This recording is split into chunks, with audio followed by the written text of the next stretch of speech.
Hey guys, Aaron Dorr here at the Illinois Firearms Association. There's no two ways of saying this. Everyone knows this. Last year was a disaster for gun owners here in Illinois. Pritzker rammed his tyrannical AR-15 ban into law. Of course, that law has almost universal non-compliance right now here in Illinois, and it's going to be fought over in court for a very long time. We're fighting against this in court. Other groups are fighting against this in court.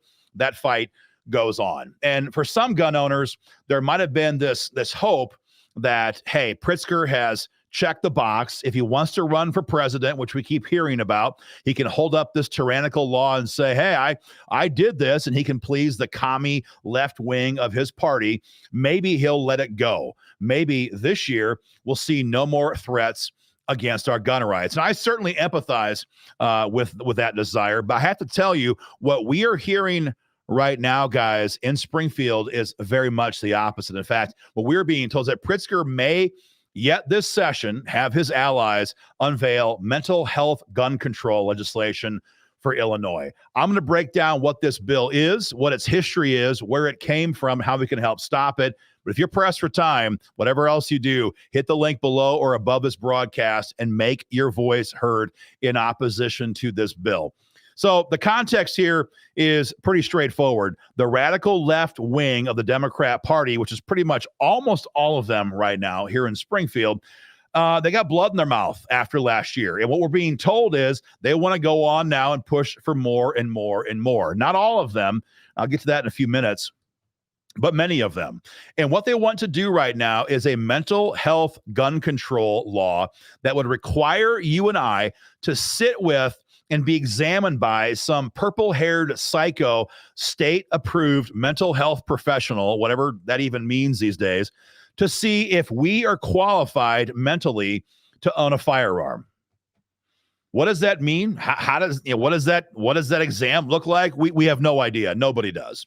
But I think it's pretty safe to assume that if you admit, notice my heavy sarcasm, if you admit to loving this country, our founding fathers, the Bill of Rights, the Second Amendment, if you admit that you despise tyranny and the tyrants who are trying to destroy our country these days, I think it's pretty safe to say that you and I will be deemed defective and unable to buy firearms. Now, you might be saying to yourself, this is crazy. This will never be introduced or become law here in Illinois.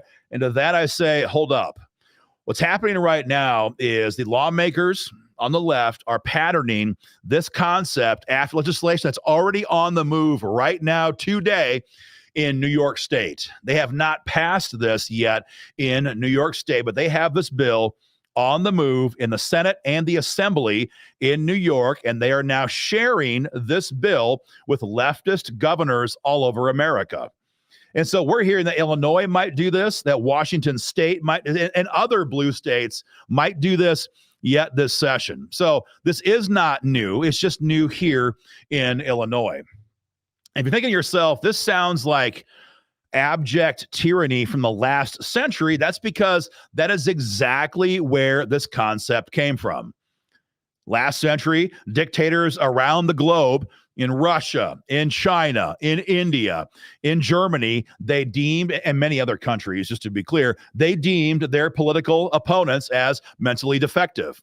And once the system deemed somebody defective, they were then imprisoned, they were then tortured, they were then shipped off to a labor farm, or much, much worse. And that same tyranny is what is undergirding what is the backstop of this bill.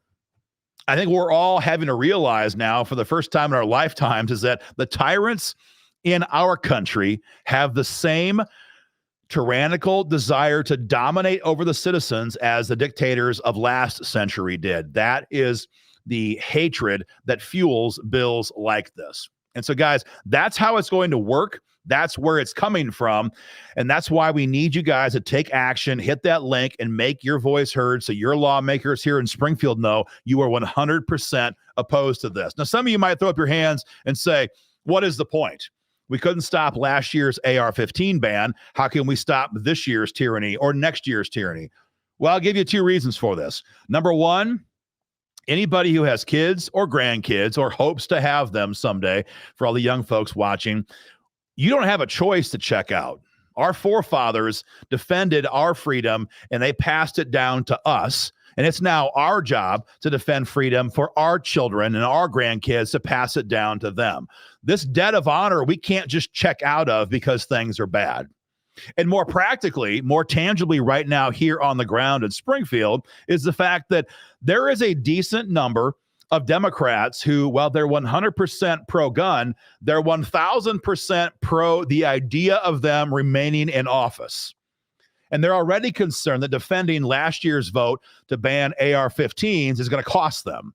And we're being told they are terrified about the idea of voting for absolute tyranny like this, because this would legitimately, they believe, cost them their seats. And that is why we have to pummel them with pressure right now in their districts, so they know that, oh yes, you will pay a price at the ballot box for backing tyranny like this. So guys, we're not sure yet who's going to file it. We have not yet got a bill number on this. We simply know that they're patterning this idea after New York State, and it's going to happen fast when this moves forward. So guys, join the fight, take action, hit the link, and make sure everyone in Springfield knows where you stand on this. And then share our video on social media. And finally, to get more involved, go to joinilfa.com or to our full website. We'll keep you guys informed. Guys, take care and stay free